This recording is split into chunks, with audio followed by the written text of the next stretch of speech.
Hello and everyone, welcome to TBC News. Our top stories. World Bank approves $1,135 million for Tanzania.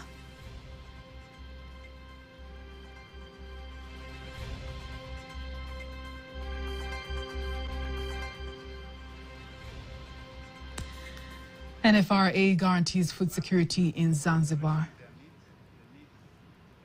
According to projections provided by the government of Zanzibar.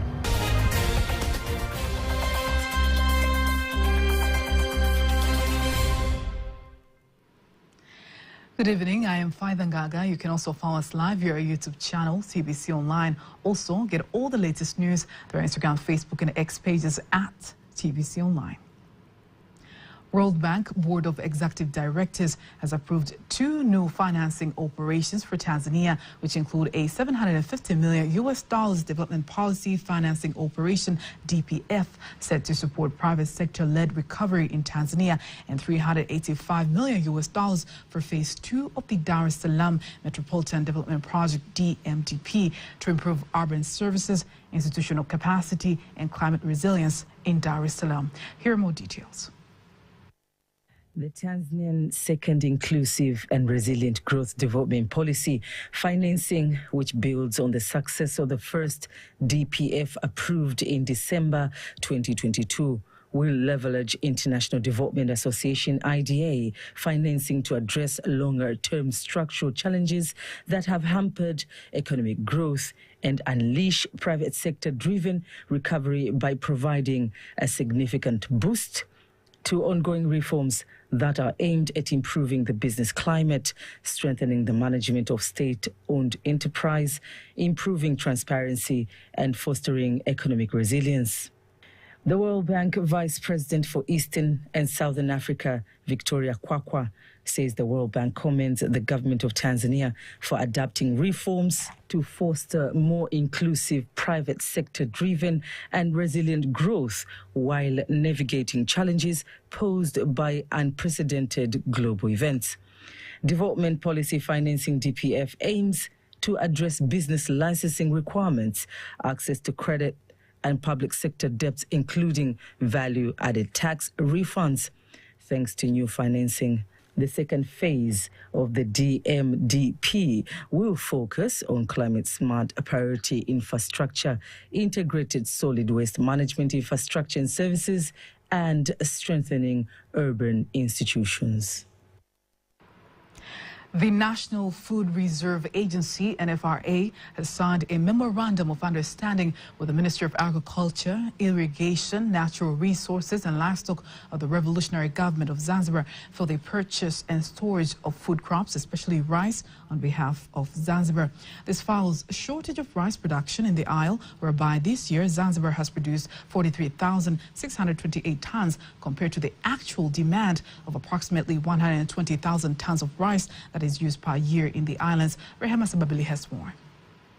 Speaking before the signing of the contract, the Secretary General of the Ministry of Agriculture, Irrigation, Natural Resources and Livestock of Zanzibar, Seif Shabani Mwenye, said that the agreement will focus on the purchase of rice, paddy, maize, and will also include the construction of modern food storage infrastructure. The aim is to ensure food security in the island. Government through the Ministry of Agriculture, particularly Department of Irrigation, we increase our efforts to ensure the production increase according to the new technology utilized in our different schemes. On the other hand, the Permanent Secretary of the Ministry of Agriculture, Gerard Mweli, say that this year the country has been able to produce 24% more of food crops, while the chairman of the NFRA board, John Ulanga, affirmed the agency's commitment to implement the agreement. Our task, we are given a task to offtake, to store and transport food and paddies for Zanzibar. The annual requirement of paddy for Revolutionary Government of Zanzibar is approximately 120 metric tons annually. And this is equivalent to 10 metric tons or 10,000 metric tons per month. We are determined to ensure that at all times Zanzibar is safe from food. We plan taking into consideration their needs, according to projections provided by the government of Zanzibar. We price in such a manner that will provide relief to the consumer in Zanzibar.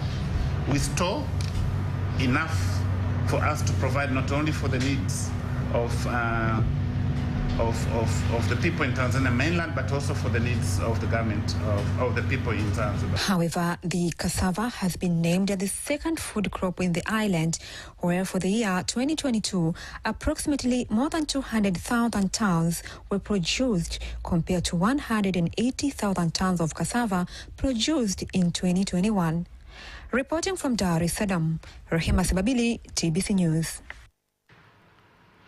Now let's head over to Mwanza, whereby we're told as part of National Disaster Preparedness and Response Systems, the Environmental Management and Economic Development Organization, EMIDO, has initiated drowning prevention project aiming to prevent and end drowning in Lake Victoria, the second largest freshwater lake in the world. The project is targeting to create a safer working environment for the fishers in the communities around the lake and end the drowning tendency in the lake by increasing the working knowledge on water safety and improve their fishing gears. Is a report by Moses Matthew, read to you by Kanki Waigomole. Lake Victoria in Tanzania is approximated to have more than 100,000 fishes, but reports show approximately up to 231 fishes have drowned into the lake. Lack of enough knowledge on water safety, poor fishing gears, lack of reliable weather forecast, as well as absence of prompt rescue gears are said to be among the main causes contributing to some of the fishes to drown. The Environmental Management and Economic Development Organization, EMIDO, has initiated a project to solve the challenge by implementing drowning prevention project in the Lake Victoria. 2,000 fishers is going to be trained for the first phase, and I mean in next year. But also this project normally focuses on 7 fishing communities. So we will have safety training for the fishers, but also we will have water safety program for schools in both primary and the secondary school in those communities.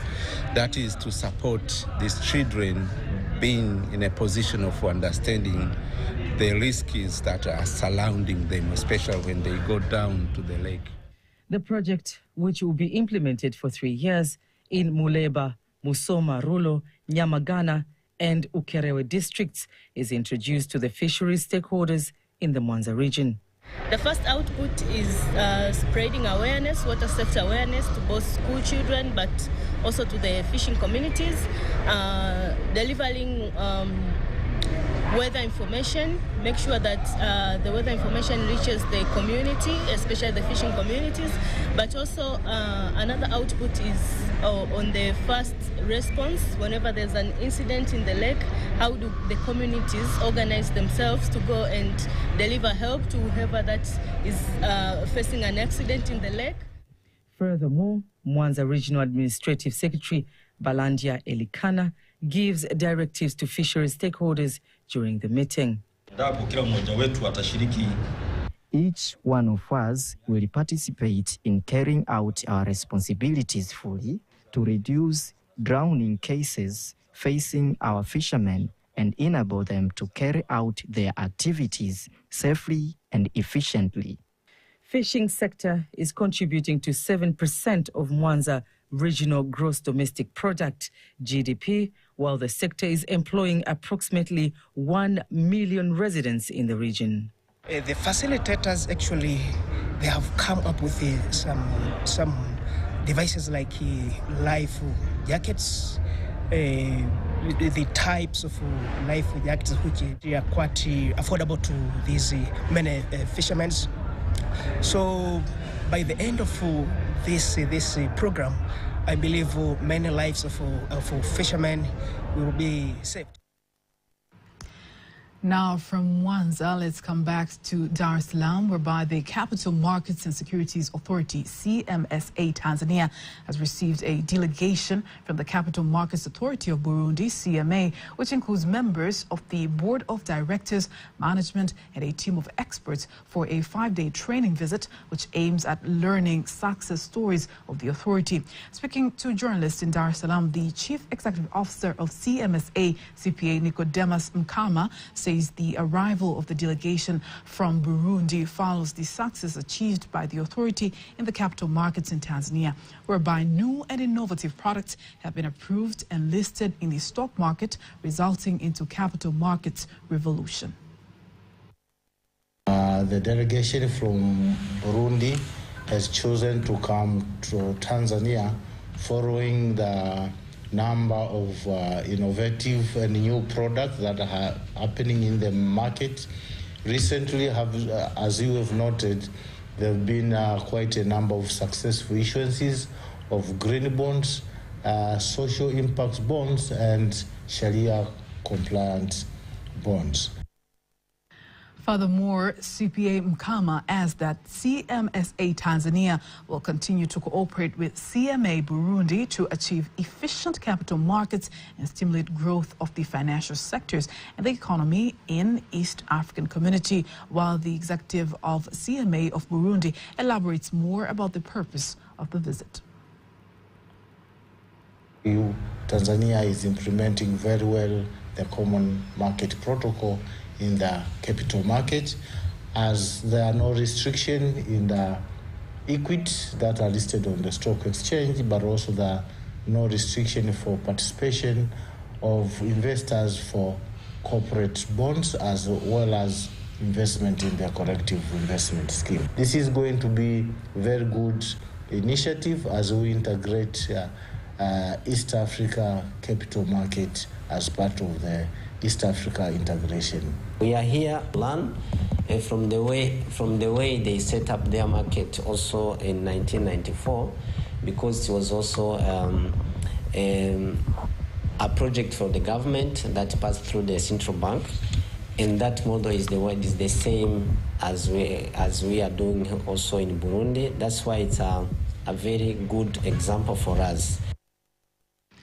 In other news, Chief Court Administrator Professor Elisante Olegabriel says the visit of the principal judge of the High Court of Tanzania, Mustafa Siani, to Geneva, Switzerland, to attend a special forum that brought together judges from various countries will upskill Tanzanian judges to learn various methods of operations and decision-making in various cases related to intellectual property. Emmanuel Samuel reports.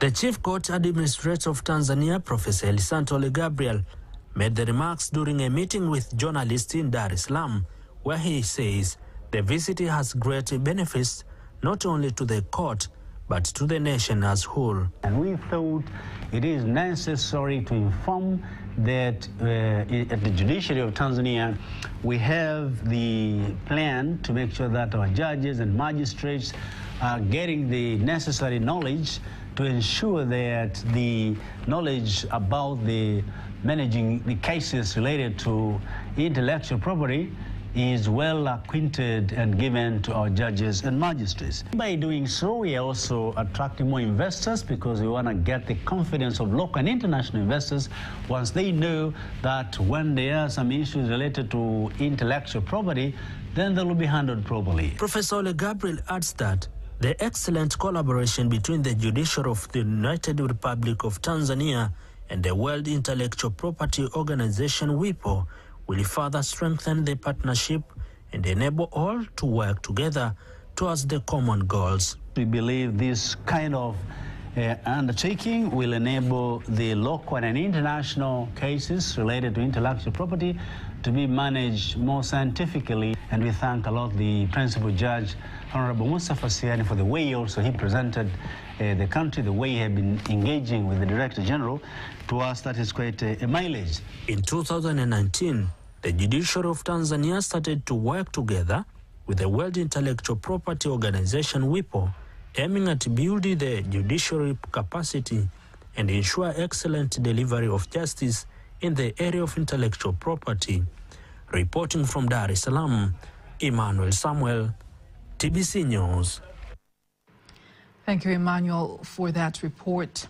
The Minister of Industry and Trade, Dr. Tufuatilie, reassures reliable power supply to industrial manufacturers starting from January next year, which will enable them to produce high-quality goods at competitive prices for both domestic and global markets. She made the remarks after visiting the Chemicotics hair, skin and food production factory in the city of Dar es Salaam. Rehema Sababli reports. It is the visit of the Minister of Industry and Trade to the Chemicotics factory here in Dar es Salaam.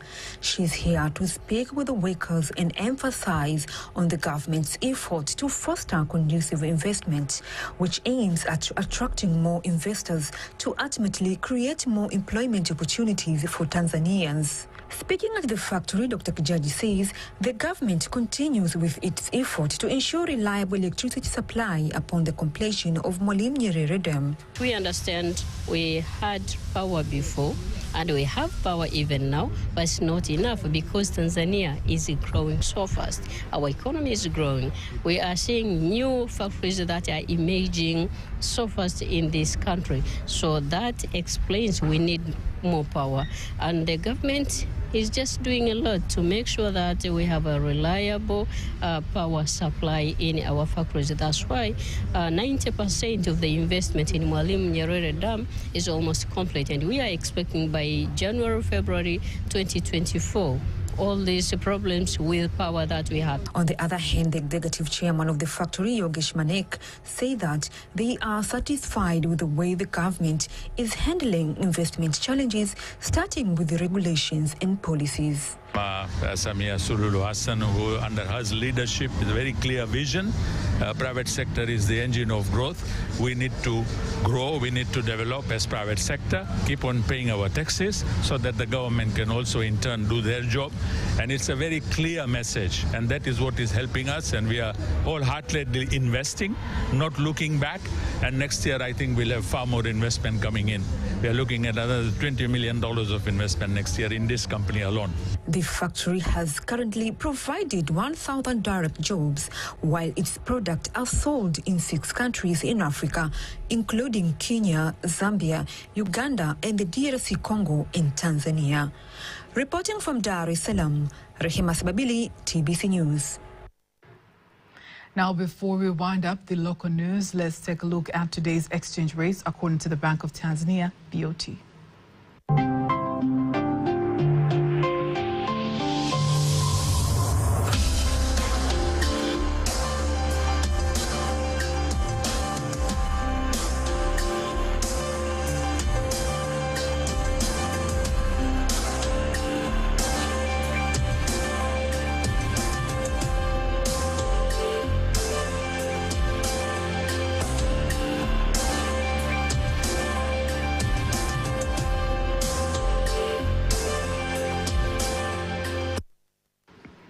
Do not miss TBC News every weekday to know all the latest in exchange rates. Stay tuned now for all the latest in international news.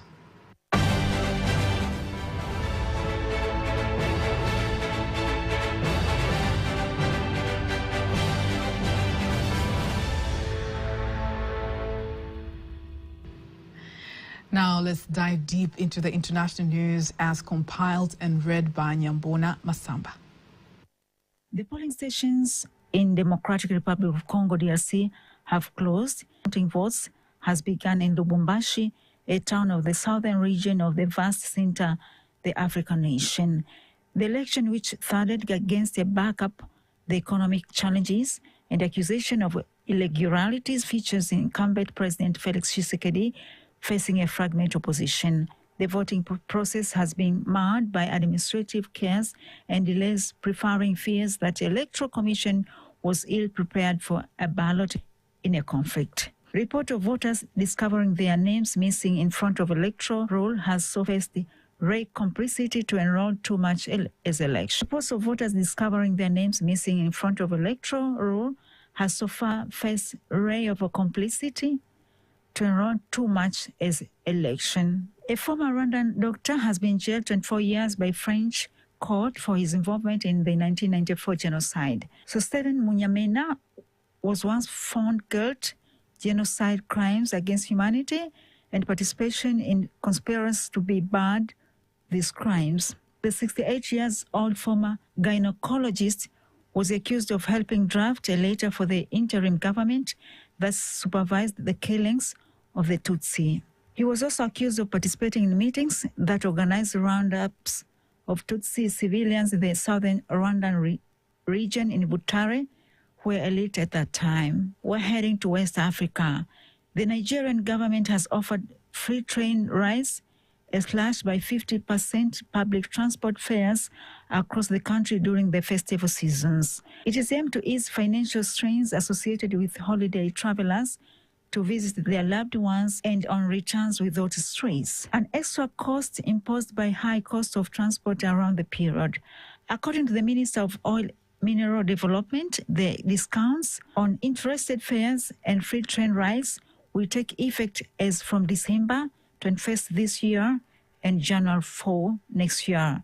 He said the air transportation was not part of the arrangement because the targets of the president is the masses. Transport Minister also said the free train ride will ensure every Nigerian could take every joy of the season without anybody going to extra additional transportation costs. December is normally the busiest month of travel in Nigeria, recording the highest number of air, road, transport, railway passengers. We're heading to Latin America. Venezuela has freed 10 U.S. prisoners in exchange of the release across ally President Nicolas Maduro. The exchange comes weeks after the White House agreed to suspend some sanctions following a pledge by Maduro to work towards free and fair elections next year. A record-breaking surge of illegal crossing along U.S.-Mexico border is overwhelming the border patrol. More than 10,000 migrants are crossed daily, largely into the southwest states of Texas and Arizona. And Poland's new government has taken public news channel TVP off the air and fired a number of top executives from the state media outlets. The government says it wants to restore balance and impartiality to public service broadcasting.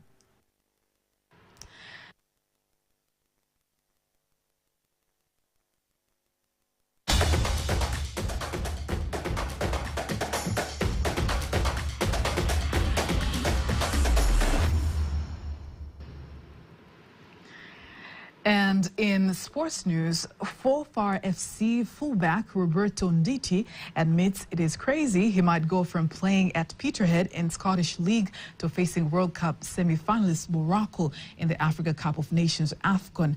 Nditi, who is 23 years old, has been selected in Tanzania's squad for AFCON in the Ivory Coast from the 13th of January. The Taifa Stars' first group match is against Morocco on the 17th of January 2024. He says it is a special moment for him and his family, and he is excited to play Morocco, naming them world-class opposition. Roberto Nditi will join up with a squad containing former Aston Villa striker Mbwana Samata, who now plays for Greek side PAOK Thessaloniki FC. This will be Tanzania's fourth appearance in the final stages of AFCON, placed in Group F alongside the Democratic Republic of Congo and Zambia, as well as star-studded Morocco. In other sports news, Simba Sports Club has suspended its players Clotus Chama and Nasoro Kapama for indisciplined behaviors, and they will be called by the club disciplinary committee for further action. According to a statement released by the club, all employees of the club have been asked to follow rules and regulations and discipline guidelines, and warns that any employee who will go against the rule will face tough actions. Clotus Chama was one of the players who contributed to Simba Sports Club's crucial win against Wydad in CAF Champions League, played at Benjamin Mkapa Stadium last Tuesday. In boxing news, boxer Karibu Mandonga says he is ready to fight against his opponent in a non-title bout as he trains harder towards the end of the year fight to be held in Dar es Salaam. Mandonga adds that he will outclass his opponent by knockout in the 3 rounds of the fight.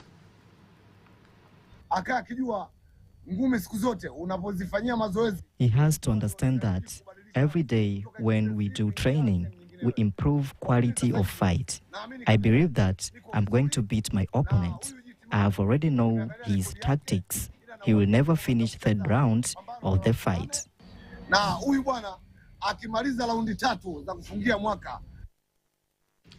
Mandonga didn't mention the name of his punching style as he usually does. However, he boasted that he is going to destroy his opponent in the ring on the 25th of December in Dar es Salaam.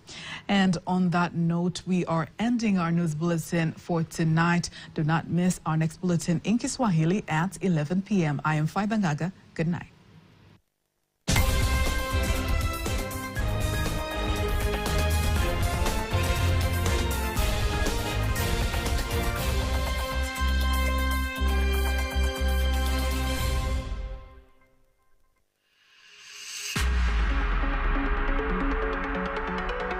It's been